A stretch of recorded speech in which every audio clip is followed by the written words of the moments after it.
Assalamualaikum warahmatullahi wabarakatuh. Perkenalkan, saya Dinda Najwa Anindya Zahra dari kelas Psikologi 2D.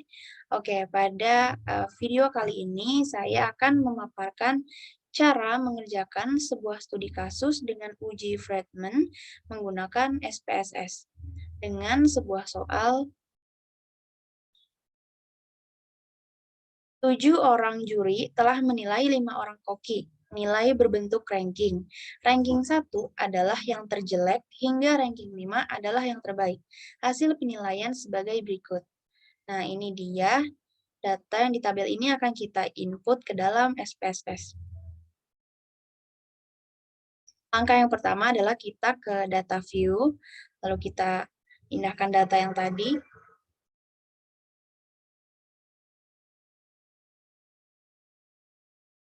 Setelah itu kita ke variabel view. Nah, untuk variabel yang pertama kita beri nama koki 1. Selanjutnya sampai ke bawah berurutan.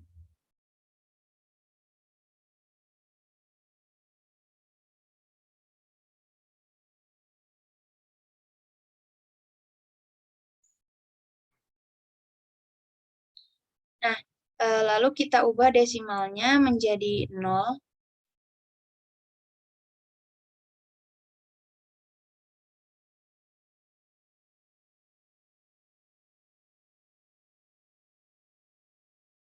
Setelah itu kita rubah untuk datanya berjenis measure-nya scale, data scale.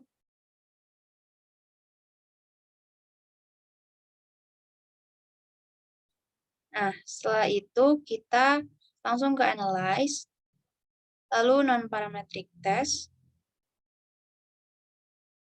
lalu pilih yang K-related sample. Nah, kelima variabel ini kita pindahkan ke kanan.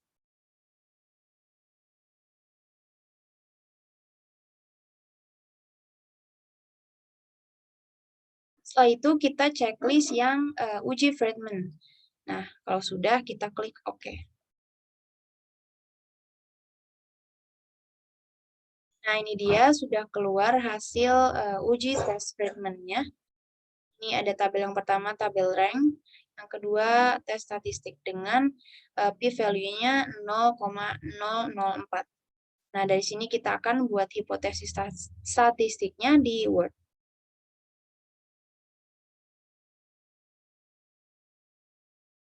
Dengan hipotesis statistiknya, H0, penilaian juri terhadap kelima masakan sama. Dengan H1-nya, penilaian juri terhadap kelima masakan tidak sama. Alfanya 5%.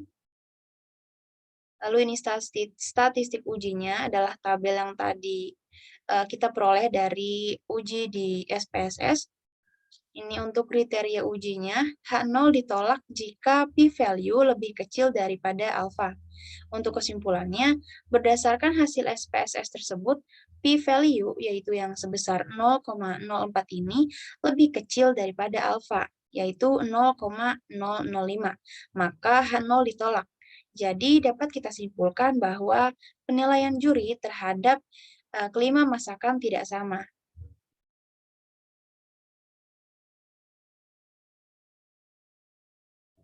Nah, untuk uji selanjutnya adalah uji Kruskal-Wallis. Dengan soal yang sudah tertera pada tabel ini, ada 3 kelompok ya, guru berorientasi pengajar, lalu guru berorientasi administratif, dan administrator. Ini untuk skornya, masing-masing memiliki skor yang berbeda. Nah, dari data ini, kita pindahkan ke SPSS untuk nilai yang skornya. Yang untuk peringkatnya tidak usah dibawa. Langkah yang pertama adalah kita ke data view, lalu kita pindahkan skornya. Nah, setelah sudah, kita ke variabel view. Untuk variabel yang pertama, kita beri nama skor. Dan yang kedua adalah tipe. kita ubah desimalnya menjadi 0.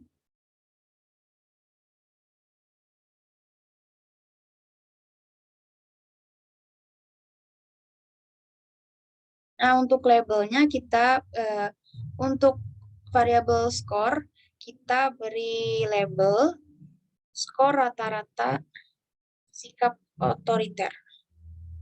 Skor rata-rata sikap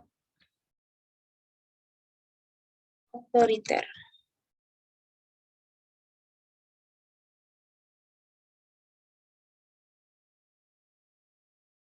Nah, setelah itu kita ubah data measure-nya menjadi data scale.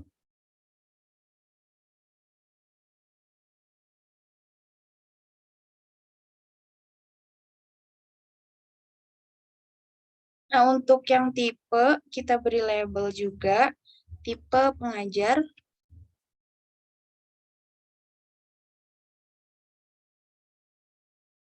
Lalu kita ke values, untuk kita beri angka 1. Values yang pertama kita lambangkan dengan angka 1 dengan label guru berorientasi pengajar.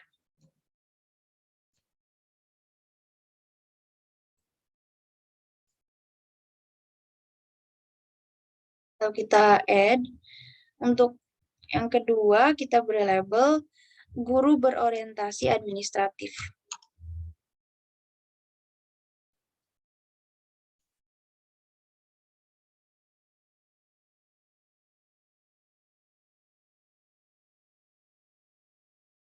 Dan yang ketiga, maaf.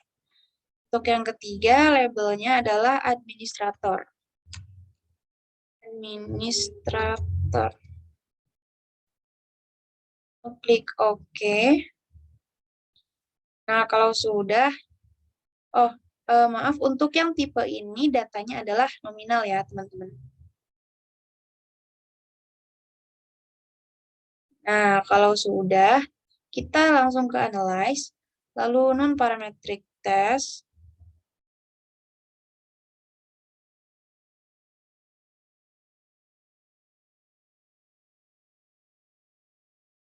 Lalu pilih yang K-independent sample.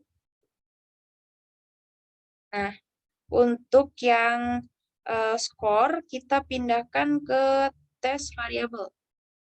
Untuk tipe pengajar, kita masukkan ke grouping variabel, lalu klik define range untuk kita beri definisi.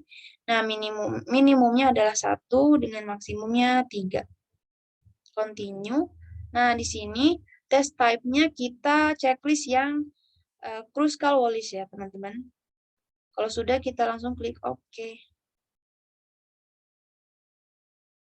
Nah, ini sudah tampilan output dari hasil uji Kruskal-Wallis tadi. Nah, ini adalah guru berorientasi pengajar sebanyak 5. Ini guru berorientasi administratif sebanyak 5 juga, administrator 4 dengan total 14. Ini untuk nilai rata-ratanya. Nah, ini untuk p-value-nya, sig-nya adalah 0,041. Dari sini kita akan buat hipotesis statistiknya di Word. Hipotesis statistiknya adalah H0 tidak terdapat perbedaan di antara skor rata-rata sikap otoriter dari 3 tipe pendidik. H1-nya terdapat perbedaan di antara skor rata-rata sikap otoriter dari 3 tipe pendidik. Dengan alfa sebesar 5%. Ini untuk statistik ujinya, tabel yang di SPSS kita pindahkan. Nah, ini untuk kriteria ujinya adalah H0 ditolak jika p-value lebih kecil daripada alfa. Untuk kesimpulannya, berdasarkan hasil SPSS tersebut, p-value 0,041 lebih kecil dari alfa, yaitu 0,05, maka H0 ditolak. Jadi dapat kita simpulkan bahwa terdapat perbedaan sikap otoriter dari 3 tipe pendidik. Pendidik bertipe administrator bersikap paling otoriter dibanding tipe pendidik yang lain. Nah, itu dia pemaparan dari saya mengenai cara mengerjakan sebuah studi kasus dengan uji Kruskal-Wallis dan Friedman. Terima kasih. Wassalamualaikum warahmatullahi wabarakatuh.